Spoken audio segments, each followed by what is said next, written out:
Golden rules की बात मैं आपसे करूंगा अब। जो गोल्डन रूल्स हैं हमारी लाइफ के लिए। Rule number 1, never hurt anybody ego, money and spouse. एक सिद्धांत होना चाहिए कि मुझे किसी आदमी की ईगो हर्ट नहीं करना। हर एक आदमी की ईगो बहुत इंपॉर्टेंट है।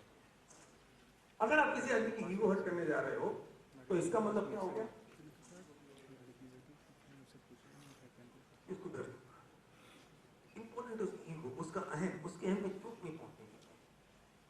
उसने अगर आपका काम कर दिया तो अच्छा आदमी है, आपका काम नहीं किया तो बुरा आदमी है। Anybody never hurt anybody ego, उसके अहम को चोट मत पहुंचाओ। पैसे के साथ खिलवाड़ मत करो,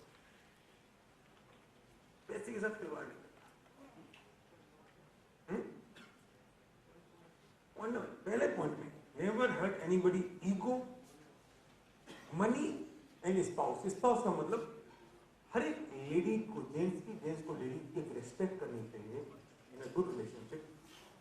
मेरी पत्नी को छोड़ के दुनिया में जितनी है वो सब मेरी बहन माँ है, मैं उनके साथ वो रिस्पेक्टफुल बात करूँ। हम कौन से कल्चर में इस सम्मान की बात करें। Never hurt. मजाक, दुनिया में कोई चीज मजाक में नहीं होती। हम तो सच में बोलते हैं, लेकिन जब उसको बुरी लग जाती है तो हम कहते हैं ये तो मजाक था। मजाक में नहीं होता, हमने सच में बोला है, लेकिन उसको बुरा लग गया हम कहते हैं मैं तो मजाक में कहा था यार। क्यों हर्ट करना? Never hurt anybody ego, money and spouse. पैसे के साथ खिलवाड़ नहीं होना चाहिए। किसी का भी पैसा मंदिर का पैसा है। 2 दिन भी अगर मेरे पास रखे, मैंने गलत काम किया, उतनी ट्रांसपेरेंसी, उतनी ईमानदारी, उतनी ऑनेस्टी होनी चाहिए। और लोगों को पता होना चाहिए उस ऑनेस्टी के बारे में, डिक्लेयर होनी चाहिए वो ऑनेस्टी। अगर इसके पास अगर पैसा आ गया है तो ये पैसे को बिल्कुल हाथ नहीं लगा सकता है। वो डिक्लेरेशन होना चाहिए, वो पता होना चाहिए। वो सबसे इंपॉर्टेंट क्रिटिकल पॉइंट है। तो never hurt anybody ego, money and spouse. Never say lie. झूठ नहीं बोलना कभी। लोगों को पता होना चाहिए, अगर राजेश से बात कर रहा हूं तो सच बात होगी, राजेश ने जो कह दिया वो पत्थर की लकीर होगी, झूठ नहीं बोल सकता कभी। ये पर्सनैलिटी, ये इंप्रेशन और ये थॉट आपका बनना चाहिए लोगों के बीच में। ये क्या है तरीका? अजमेरी गेट पे खड़े हो कह रहे हो कि मैं अजमेर रोड पे हूं। बंद कर दो ये सब। हम समझते हैं कि हम इसमें हम चतुर हैं, ये चतुराई नहीं है। हम समझते हैं कि हमने जो कहा ना कह रहे बस मैं पहुंच जाऊंगा सुबह तक, और मुझे पता है मैं पहुंचने वाला नहीं हूं दोपहर तक। वाह! आज मेरे बच्चों को, मेरी पत्नी को, मेरे फैमिली मेंबर को, मेरे एसोसिएट्स को, मेरे दोस्तों को, सबको पता है कि अगर एसपी वर्ड ने शब्द बोला वो पत्थर की लकीर है, या वहां होगा अस्पताल में होगा, नहीं तो, और नहीं तो जो कह दिया वो है। That's it, period. Never say झूठ नहीं कभी। किस बात का झूठ? और झूठ को समेटते फिरो, फिर बटोरते फिरो झूठ को। लोग आपसे बहुत प्यार करेंगे अगर लोगों को पता चलेगा कि आप कभी झूठ नहीं बोलते। और हम चतुराई के नाम पे बोलते हैं, हम समझदारी के नाम पे बोलते हैं। नो। और आपकी वो गुडविल बननी चाहिए। धीरे धीरे आपकी पर्सनैलिटी बन जाएगी और लोग आपको पसंद करने लगेंगे।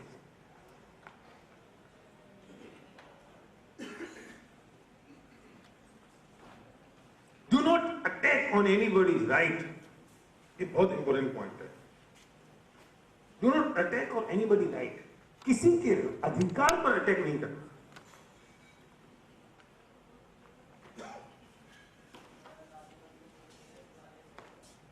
जिसके जो अधिकार है उसको अधिकार मिलना चाहिए। उसके अधिकार में अटैक कैसे करें? लोग तो ही करते हैं, छीना झपटी करते हैं, छीन लेंगे। ये एथिक्स है?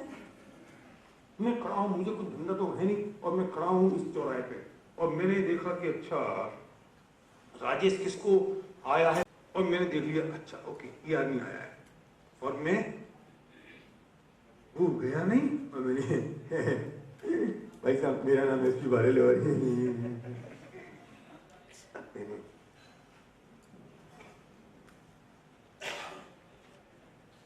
क्या कर रहे हो? अरे हम तो उस सिद्धांत को मानने वाले हैं कि अगर मेरे घर में बेटी पैदा हो गई है तो उसके 2 साल पहले वो लड़का पैदा हो गया है जिससे उस लड़की की शादी होनी है।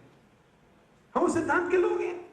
अरे जो माल जिसके थ्रू बिकना है, जो जिसका अधिकार जिसके पास है, जिसने जिस पे मेहनत की है, जिसके भाग में जो है वो मिलने वाला है। ये छीना झपटी करके मुझे मिलेगा नहीं, लेकिन मैं पाप कमा रहा हूं और पाप कमाने का फल मुझे मिलने वाला है। जिसके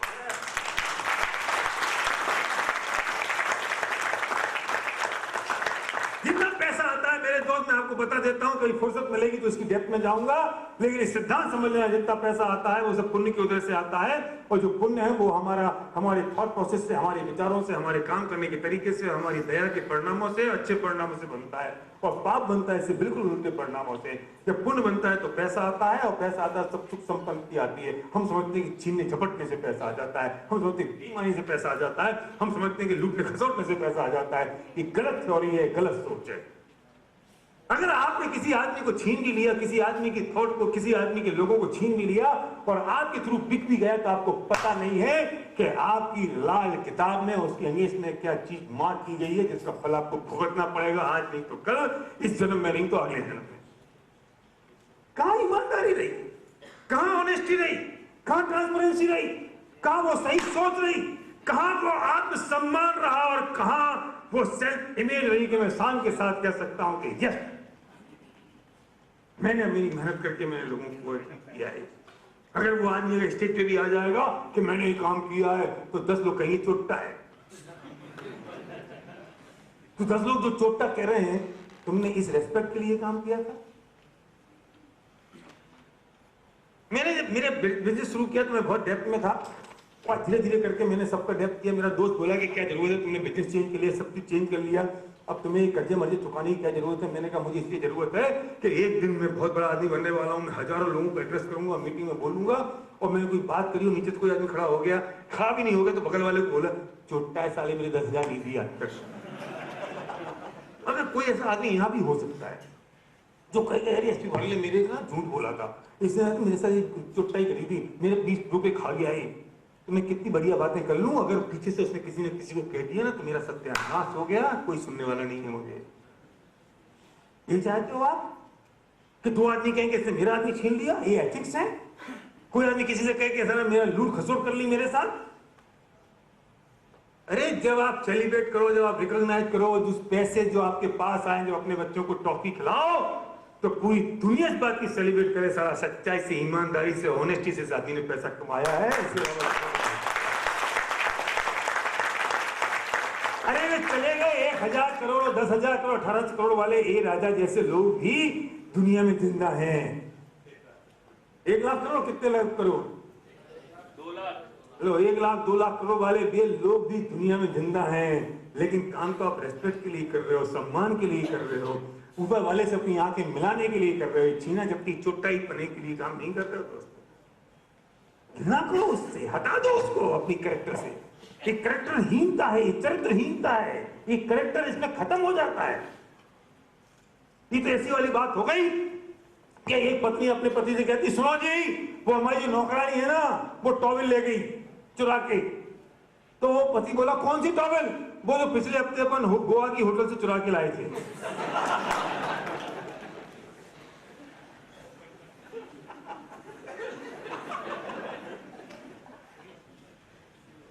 बोलो, ये थ्योरी में कभी और बात करूंगा इस बात पे कभी भी कि जी साहब, वो जो बेईमान आदमी है ना, वो बहुत फल रहा है, पनप रहा है, और हम सच्चाई से काम कर रहे हैं तो हम बहुत गरीब हैं। इसकी बात करने का समय अभी नहीं है, बात कभी और करूंगा। एक कर्म थ्योरी है जो इसके फलता फूलता दिखाई दे रहा है, इसके पूर्व कर्मों का फल है, और अभी जो कर रहा है इसको भविष्य में मिलने वाला है। तो अभी के कर्मों से कहाँ हिसाब लगा रहा है? तो आज की चीजों को देख के हिसाब लगा रहा है, ये हिसाब तो कुछ और लंबा पुराना है। नहीं, तुझे जिस चीज से खुशी मिलती है, जिस चीज से तुझे आनंद आता है, जिस चीज से तू सीना चौड़ा करके चल सकता है कि मैं सच्चाई से, ईमानदारी से और ऑनेस्टी के साथ काम करता हूं, मैं ट्रांसपेरेंसी से के साथ काम करता हूं, एक काम ऐसा नहीं हो सकता जो मैंने पार्सिटी के साथ किया हो, ऐसा कोई काम नहीं हो सकता जो मेरे सिद्धांतों के खिलाफ हो, तो तेरी शान ही कुछ और होगी। और आज ही तो कल लोग तेरे गुणगान करने वाले हैं।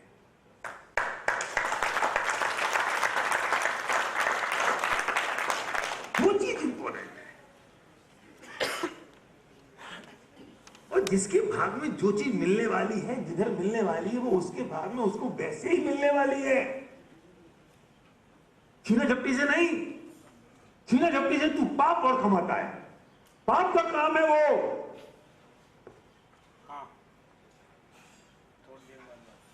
मैं दुकान के पास गया, दुकानदार से मैंने कोई 2 रुपए का सामान लिया, वो भूल गया मुझे 2 रुपए देगा, समझे 2 रुपए वापस दे दिया, सामान भी वापस ले आया। मैं कितना खुश था, अरे यार सामान फ्री में आ गया, मुझे 2 रुपए भी दे दिए।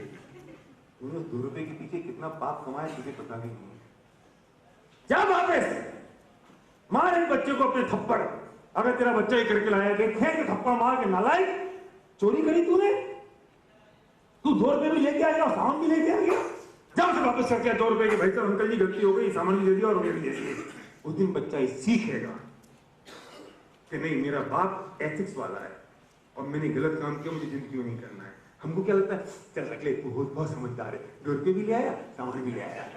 तुमने बच्चे का सत्यानाश कर दिया, बच्चे को सल्टा दिया।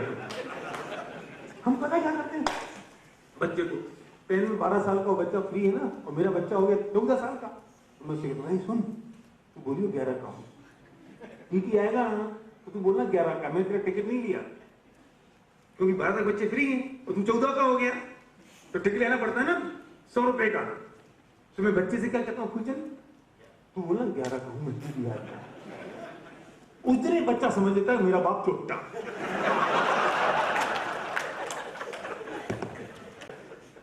बचा है कितने रुपए, 100 रुपए। 100 रुपए में कौन सा तमगा मिला, छोटा बाप। अब वो बच्चा, हमें तो हम ट्रेन में, पिक्चर हॉल में 3 साल के पैसे लगते हैं, 5 साल बच्चे गोदी में टांग लेते हैं। अरे यार आप समझते तो हो रही है, तो क्या सीट तो मिलती नहीं है, सीट पे तो बैठता नहीं है, चोरी है। नहीं सीट पे बैठता तो कोई बात नहीं, उन्हें सोच के तो बनाई है ना। तो अमीर हो जाओगे 100 रुपए बचा के। नहीं तो बच्चों के संस्कार डाल दिए कि झूठ बोलना चाहिए, और फिर जब बच्चा वो आएगा ना स्कूल से, वो पूछेगा, तुम पूछोगे बेटा हिंदी में कितने मार्क्स आए, कि पापा कॉपी नहीं मिली। क्यों? क्योंकि वो तो फेल हो गया हिंदी में। अब तुम उससे बोलोगे झूठ बोलता है, वो कहेगा तुम भी तो बोलते हो, तुमने बोला था ना 11 साल का बोलना। हम 100 रुपए के लिए सिखा रहे हैं, झूठ बोल, झूठ बोल, झूठ बोल, झूठ बोल, तू 14 का है, 11 का बोल। क्या ये? और अगर तुमने उत्पत्ति वो कहे पापा क्यों बोलने की जरूरत पड़े, देखो बचा बचा के कोई करोड़पति नहीं बना आज तक, और लूट लूट के कोई चोर करोड़पति नहीं बना। तुम पैसे बचाओगे ना तो अमीर नहीं बनोगे, अमीर बनने के लिए कमाना पड़ेगा, और छीना झपटी करोगे, इसका लूट ले, इसका खसोट ले, तो तुम करोड़पति नहीं कहलाओगे, चोट्टा ही रह जाओगे जिंदगी भर।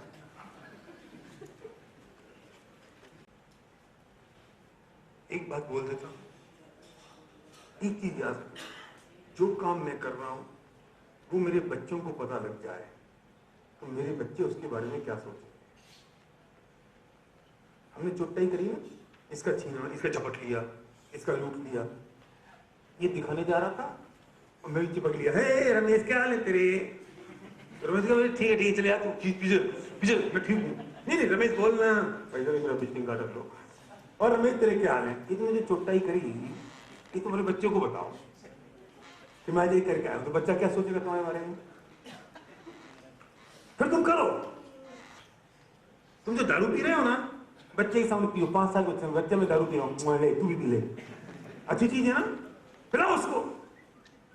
तुम सिगरेट पी रहे हो ना, उसको भी पिला ले, तू भी सिगरेट पी, अच्छी चीज है तो क्यों नहीं, और बुरी है तो तुम क्यों। कमजोरी है ना कहीं, इस कमजोरी को खत्म करो। आपका बच्चा, मैं चाहता हूं कि आपका बच्चा आपके कमरे में किसी मसल फुलाते हुए फिल्मी हीरो या हेलमेट पहनते हुए किसी क्रिकेट स्टार या आधे पौने कपड़े पहने हुए किसी फिल्मी हीरोइन के फोटो नहीं लगाए। आपका चरित्र इतना बड़ा हो, इतना ऊंचा हो, इतना महान हो कि आपके बच्चे आप अपने कमरे में आपके फोटो लगाएं और प्राउड से कहेंगे ये मेरे पापा मम्मी।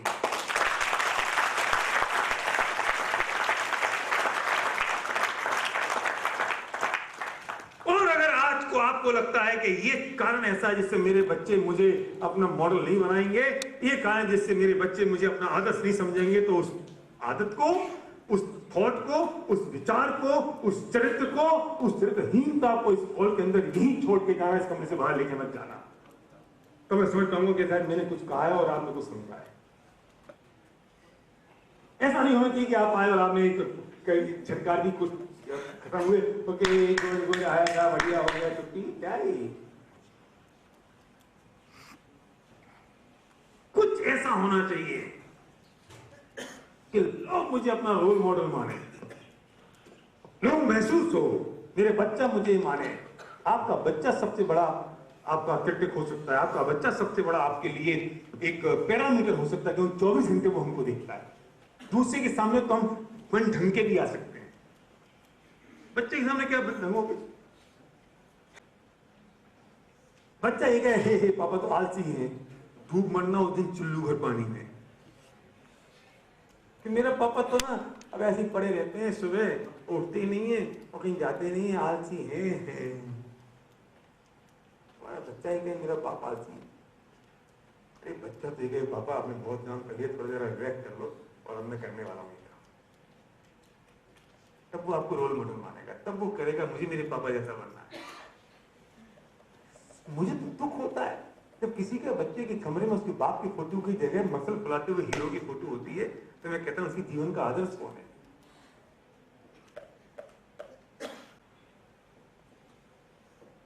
वो आदर्श बनेगा हमारे करेक्टर से, वो आदर्श बनेगा हमारे थॉट से। इसे कहते हैं दोस्त, एक बार समझ लेना, अपने अधिकार, अपने कर्तव्य और दूसरों के अधिकारों की बात करो। हम करते उल्टा है। अंडरलाइन, बोल्ड लाइन में मैसेज है, अपने कर्तव्य और दूसरों के अधिकारों की बात करो। हम उल्टा करते हैं, हम अपने अधिकार और दूसरों के कर्तव्यों की बात करते हैं। नहीं समझ में आया?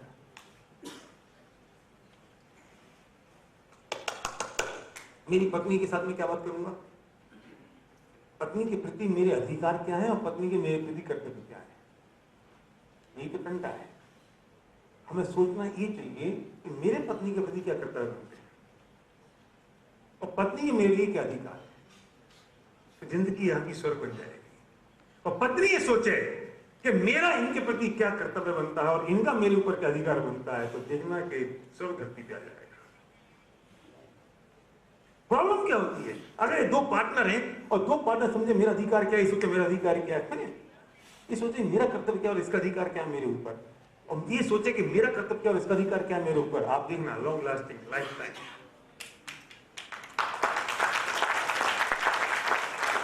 एक एम्प्लॉय है और एक एम्प्लॉयर है। एम्प्लॉय हमेशा ये सोचे कि यार मेरा कर्तव्य क्या बनता है मेरे एम्प्लॉयर के लिए और उसका अधिकार क्या है मेरे ऊपर, और एम्प्लॉयर ये सोचे कि मेरा कर्तव्य क्या है मेरे एम्प्लॉय के लिए और एम्प्लॉय का क्या अधिकार है मेरे ऊपर, तो कभी ब्रेकअप हो सकता है, धरती पे स्वर्ग हो जाएगा। एम्प्लॉय सोचता है मेरा अधिकार क्या है, एम्प्लॉय सोचता है मेरा अधिकार क्या है, कर्तव्य की कोई बात ही नहीं करता और कर्तव्य की बात करते हैं दूसरे की करते हैं।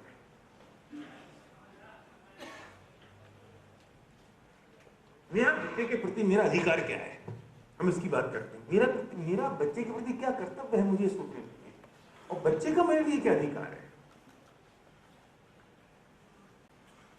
और आप ये सोचोगे यार मेरा क्या, इनका क्या अधिकार है मेरे ऊपर, ये सोचे कि इनका क्या अधिकार मेरे ऊपर बनता है, तो विन-विन सिचुएशन हो जाने वाली है, ब्लास्टिंग सिचुएशन होगी,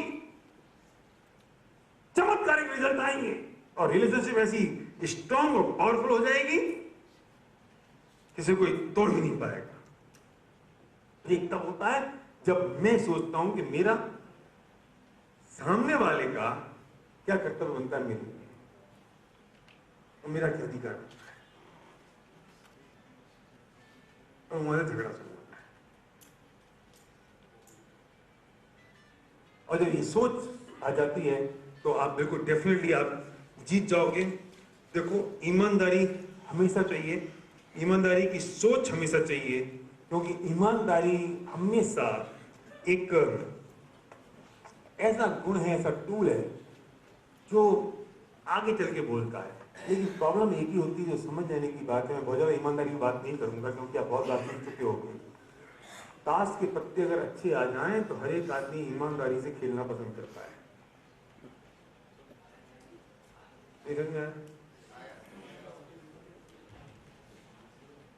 दोबारा बोलता हूं एक बार और, ताश के पत्ते अगर अच्छे आ जाएं तो हर एक आदमी ईमानदारी से खेलना पसंद करता है। करेक्टर तो तब पता चलता है जब ताश के पत्ते खराब हों और फिर भी आदमी ईमानदारी से खेले। आपकी परिस्थितियां अच्छी चल रही हैं तो आप ईमानदारी से रहोगे ही। अरे आपका करेक्टर तो तब पता चलता है जब परिस्थितियां खराब हों फिर भी ईमानदारी अप्लाई करें।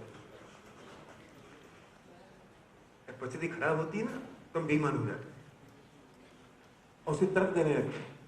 मजा तो तब है जब परिस्थिति खराब हो और मेरा वो ईमानदारी पना चलता रहे। उसमें क्या है, जब सबको अच्छा चल रहा है तो सब ईमानदार बन जाते हैं। इसलिए मैं कहता हूं जब ताश के पत्ते अच्छे होते हैं तो हर एक आदमी ईमानदारी से खेलना पसंद करता है। मजा तो तब है जब ताश के पत्ते खराब हो फिर भी आदमी ईमानदारी से खेले। ठीक है, डन। आपकी आवाज फिसल गई। ठीक है।